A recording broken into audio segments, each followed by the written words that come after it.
wabarakatuh. Perkenalkan, nama saya Ahmad Kurniawan dari jurusan Ilmu Komunikasi Institut Bisnis Muhammadiyah Bekasi. Di sini saya akan menjelaskan tentang manajemen. Yang pertama adalah dasar-dasar manajemen. Apa sih artinya dari manajemen? Manajemen adalah sebuah seni atau proses dalam menyelesaikan sesuatu yang terkait dengan pencapaian tujuan yang telah ditetapkan. Kemudian di dalam manajemen juga mempunyai fungsi-fungsi dari manajemen tersebut yang terdiri dari PODC. P-nya itu adalah planning, O-nya adalah organizing, D-nya adalah directive, dan C-nya adalah controlling. Apa sih artinya planning? Planning adalah bagaimana suatu perusahaan menetapkan tujuan yang diinginkan dan menyusun rencana atau strategi untuk mencapai tujuan yang telah ditetapkan. Kemudian adalah organizing. Organizing merupakan pengatur sumber daya manusia atau fisik agar bisa menjalankan rencana-rencana yang telah diputuskan untuk mencapai tujuan yang telah diinginkan. Kemudian adalah directing. Directing adalah merupakan upaya untuk menciptakan suasana kerja yang dinamis, sehat, agar kinerja atau karyawan tersebut lebih efektif dan efisien. Controlling merupakan upaya untuk menilai suatu kinerja yang berpatokan kepada standar yang telah ditetapkan atau dibuat.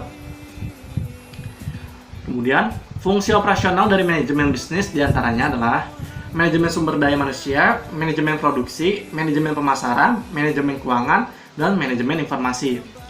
Manajemen sumber daya manusia adalah penerapan manajemen berdasarkan fungsinya untuk memperoleh sumber daya manusia yang baik untuk bisnis yang sedang dijalankan. Sedangkan produksi berdasarkan fungsinya untuk menghasilkan suatu produk yang sesuai dengan standar yang telah ditetapkan, sesuai keinginan konsumen. Kemudian manajemen pemasaran adalah yang pada intinya berusaha untuk mengidentifikasi apa yang sesungguhnya dibutuhkan oleh konsumen. Sedangkan keuangan adalah berusaha untuk memastikan bahwa kegiatan bisnis yang dilakukan mampu mencapai tujuan secara ekonomis, yaitu diukur berdasarkan profit. Sedangkan manajemen informasi adalah kegiatan manajemen berdasarkan fungsinya yang pada intinya berusaha untuk memastikan bahwa bisnis yang dijalankannya itu tetap mampu terus bertahan dalam jangka panjang. Manajer dalam kegiatan manajemen. Apa sih artinya manajer itu? Manajer adalah orang yang melakukan kegiatan manajemen yang bertanggung jawab secara langsung untuk memastikan kegiatan dalam perusahaan atau organisasi yang dijalankan seluruh pengemban tugas. Seorang manajer atau dalam manajemen harus mempunyai keahlian yang terdiri dari keahlian teknik, human relation skill, keahlian konseptual, keahlian dalam mengambil keputusan, keahlian dalam mengambil atau mengelola waktu. Di dalam manajemen juga mempunyai tingkat-tingkatannya. Pertama, manajemen puncak, manajemen tingkat menengah, manajemen lini pertama. Manajemen puncak atau the of level of management adalah tingkatan manajemen yang paling atas dan memiliki otoritas tinggi kepada suatu organisasi atau perusahaan yang bertugas untuk bertanggung jawab langsung kepada pemilik perusahaannya. Contohnya adalah CEO, GM, Presidir. Kemudian, manajemen tingkat menengah atau middle level of management adalah orang yang bertanggung jawab atas pelaksanaan rencana yang ditentukan oleh manajemen puncak. Contohnya kepala departemen, manajemen keuangan, manajer pembelian, manajer produksi, dan sebagainya. Sedangkan yang terakhir adalah manajemen lini pertama atau first line management. Manajemen ini adalah tingkatan yang paling rendah dalam suatu perusahaan. Manajemen ini juga bertugas untuk memimpin atau mengawasi kinerja atau karyawan yang sedang berlangsung seperti supervisor atau mandor. Di sini ada yang masih belum paham tentang lingkungan dan budaya organisasi. Apa sih artinya organisasi? Organisasi merupakan suatu wadah untuk memproses masuknya masukan menjadi keluaran. Organisasi juga merupakan bagian dari masyarakat. Sedangkan lingkungan organisasi terdiri dari dua faktor. Pertama, faktor eksternal, kemudian faktor internal. Faktor internal terdiri dari perusahaan, pemilik perusahaan, karyawan, dan sebagainya. Sedangkan faktor eksternal terdiri lingkungan mikro dan makro.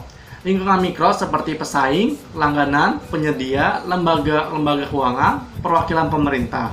Sedangkan lingkungan makro terdiri dari teknologi, ekonomi, politik dan hukum, lingkungan sosial, dan kebudayaan. Sedangkan budaya organisasi itu adalah sistem makna dan keyakinan bersama yang dianut oleh semua anggota organisasi yang telah ditentukan. Sebagian besar cara mereka bertindak satu terhadap yang lain dengan orang luar. Sedangkan fungsi budaya organisasi sebagai berikut. Yang pertama adalah budaya menciptakan perbedaan yang jelas. Kedua, budaya membawa suatu rasa identitas bagi anggotanya. Kemudian yang ketiga adalah budaya mempermudah timbulnya komitmen. Keempat adalah budaya merupakan perekat sosial yang membantu mempersatukan organisasi dengan organisasi yang lainnya. 5 adalah budaya sebagai mekanisme pembuat makna dan kendali yang memandu dan membentuk sikap suatu perilaku karyawan. Fungsi perencanaan dan pengambilan keputusan. Apa sih artinya perencanaan bagi kalian?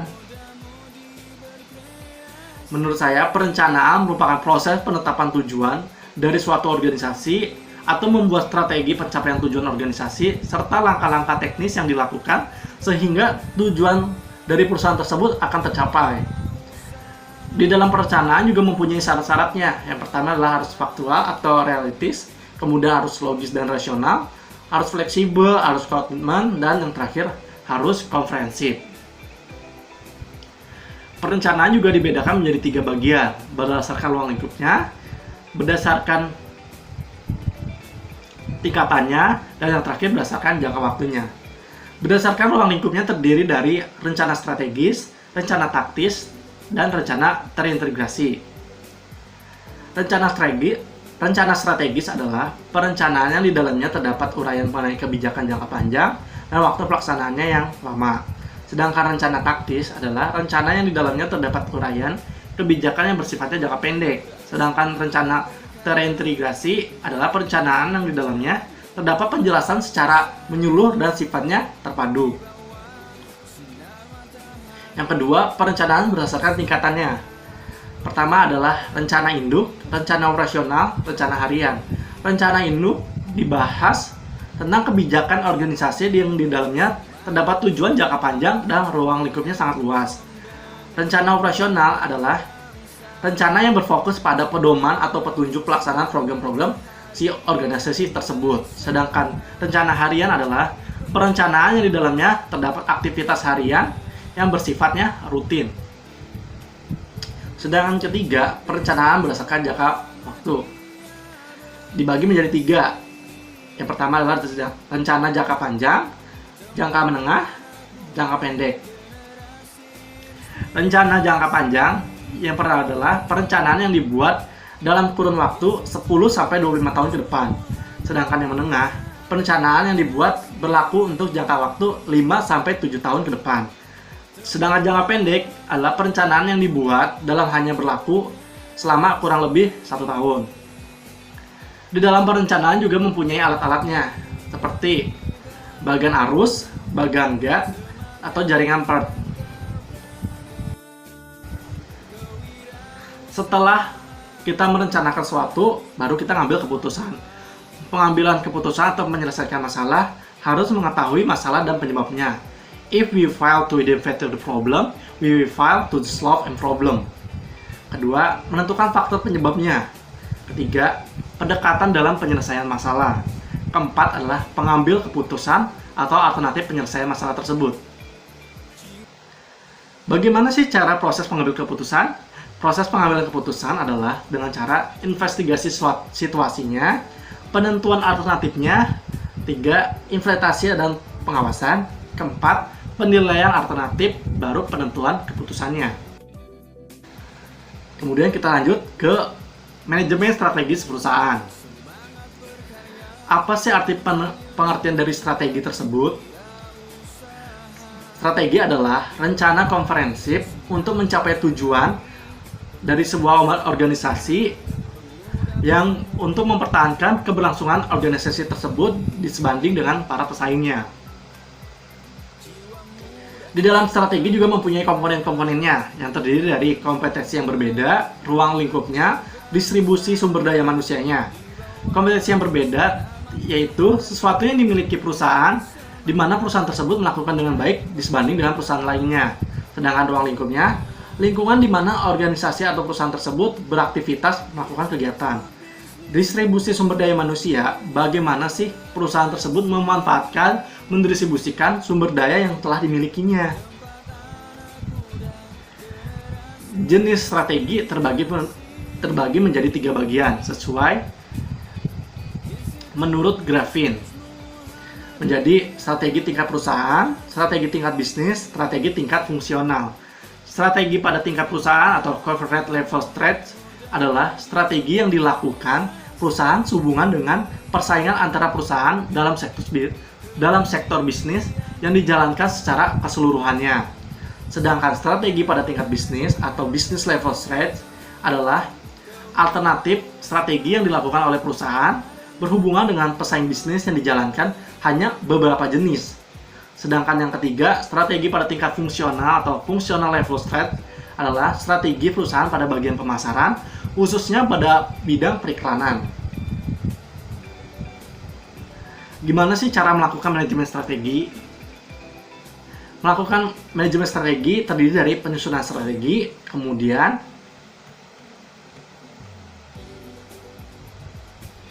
proses manajemen strateginya. Dalam cara menyusun strategi, kita harus menyusun terdiri dari 3 fase. Yang pertama, penilaian keperluan strategi tersebut, kemudian analisis situasi, ketiga, pemilihan situasi. Sedangkan prosesnya adalah ada 2 cara. Pertama, perencanaan strategis, kemudian implementasi strategi. Di dalam proses ini mencakup tujuan hingga penyusunan strategi sebagaimana yang telah diuraikan sebelumnya. Sedangkan implementasi strategi adalah proses mencakup implementasi yang dijalankan berdasarkan strategi yang dipilih dan juga pengendalian atas implementasi yang dilakukan. Di sini kita akan bahas desain organisasi. Desain organisasi adalah penyusunan atau pengubahan struktur organisasi di mana proses itu melibatkan 6 komponen. Yang pertama, work specialization, departmentalization, chain of command, span of control, centralizing and decentralization, formalization. Desain organisasi mempunyai 2 model. Pertama, organisasi mekanis. Yaitu adalah sistem yang kaku dan terkontrol ketat. Ciri-cirinya adalah spesialisnya yang tinggi, departementalisasi yang kaku, rentang kendali yang sempit, formalisasi yang tinggi, jaringan informasi yang sangat terbatas, partisipasi dalam pengambilan keputusan sangat dikit untuk level bawah. Sedangkan organisasi secara organis, yaitulah struktur yang adaptif dan fleksibel. Ciri-cirinya adalah pekerja yang tidak standarisasi, dikelola dalam tipe kerja, kurangnya pengawasan langsung, sedikitnya aturan formal, jaringan komunikasi yang terbuka, memberi wewenang pada karyawannya. Sedangkan struktur organisasi adalah kerangka kerja formal, di mana terdapatnya di dalamnya itu ada bagian-bagian, pengelompokan, dan pengorganisasi tugas pekerjaan tersebut. Ada faktor-faktor pembentukannya struktur. Pertama, organisasi salah satu faktor penting yang diperhatikan dalam merencanakan struktur organisasi dalam seberapa jauhnya sih kebutuhan untuk melakukan diferensi dan integrasi. Yang pertama adalah strategi organisasi, kemudian ada 2 skala organisasi, ketiga teknologinya, keempat kondisi lingkungannya, kelima penggadaian kekuasaan. Itu sajalah yang saya berikan informasi terkait tentang pembelajaran tentang manajemen yang telah diberikan oleh dosen saya. Kurang lebihnya saya mohon maaf. Mungkin bisa bermanfaat bagi kalian semua. Saya akhiri. Assalamualaikum warahmatullahi wabarakatuh.